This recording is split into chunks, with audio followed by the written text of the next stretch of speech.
Here's the most disturbing American presidents. As if having a maniacal obsession with bending over 300 million people for personal ego is just not disturbing at all.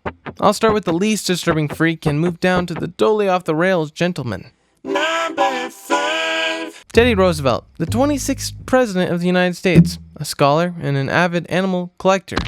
Killer. The dude and his boys once unalived over 11,000 animals during a single safari trip, which is approximately 11,000 more than a normal person would in a lifetime. As a rather sickly kid, by the ripe age of 7, Teddy already had a bug for collecting and preserving animals. Then again, who would trust this goody two-shoes? When Teddy turned 14, the whole family planned a trip to Egypt.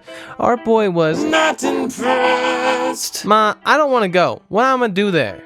You'll see so many new people. You'll hear a new language. There are pyramids, the world's last standing wonder.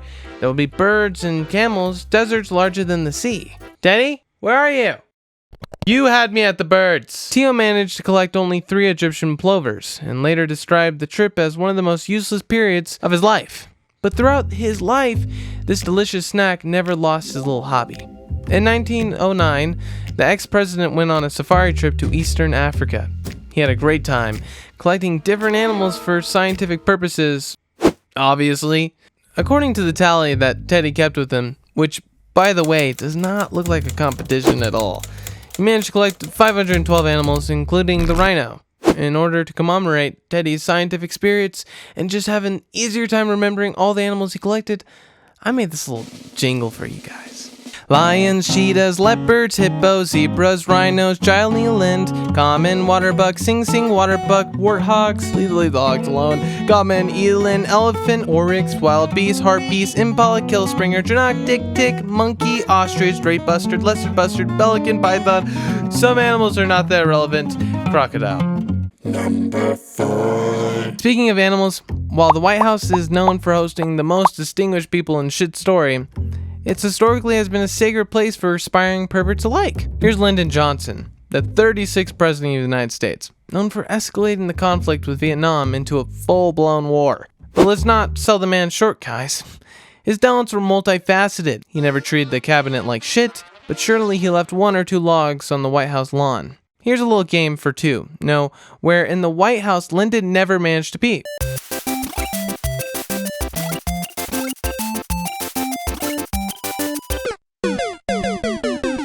His unorthodox views on conventional bathrooms etiquette didn't stop there, as he pioneered bathroom Diplomacy. At times, he would swing his dick like a chopper, shouting, "Have you ever seen anything as big as this?" Other times, he would riff over the pending legislation with a gavel in his hands. "Mr. President, do you mind relocating to the men's bathroom?" He famously transformed his toilet to a de facto Oval Office. ADs took notes from the doorway as he was laying some groundwork. Because nothing says "let's bomb Vietnam" quite like conducting state affairs with acoustic backdrop of a flushing toilet. Although, when I think about it now, he sounds like an absolute legend. Number 3. Now, we're getting into the really disturbing territory. Warner G. Harding the 29th, and one of the most celebrated American presidents in history, nicknamed his president package Jerry. Number 2. Keeping up with the topics of dicks, every president has one. Grover Cleveland is known for being the one only president to serve 2 non-consecutive terms. So he's both president number 22 and 24. One more thing, actually. Unlike Teddy Roosevelt, this dude actually has a bug for executing people. Before becoming the president, Grover worked as a sheriff of Erie County, New York. As a sheriff, he was actually responsible for execution. Grover could either carry out the executions himself or pay a deputy $10 to perform the task. What do you think? Grover executed not 1, but 2 convicts. Cheap asshole. But then again, in the 1870s, $10 was roughly $250. Who am I to ask the man to spend taxpayers $250? Number 1. Okay, it wouldn't be a proper list without a racist or 2, right? Meet Andrew Jackson, the only president who actually earned a living as an official slave trader. As if it wasn't enough, he also killed a man because he accused him of cheating. Even that is not the most disturbing fact. His adoption routine was something special. Our boy Andrew, how to put it nicely, kinda disliked the Native American population. But who hasn't displaced 50,000 Native Americans from the southern eastern U.S. to Oklahoma? So, before the presidency, a fierce General Jackson and his jackals attacked a tribe of Creek natives.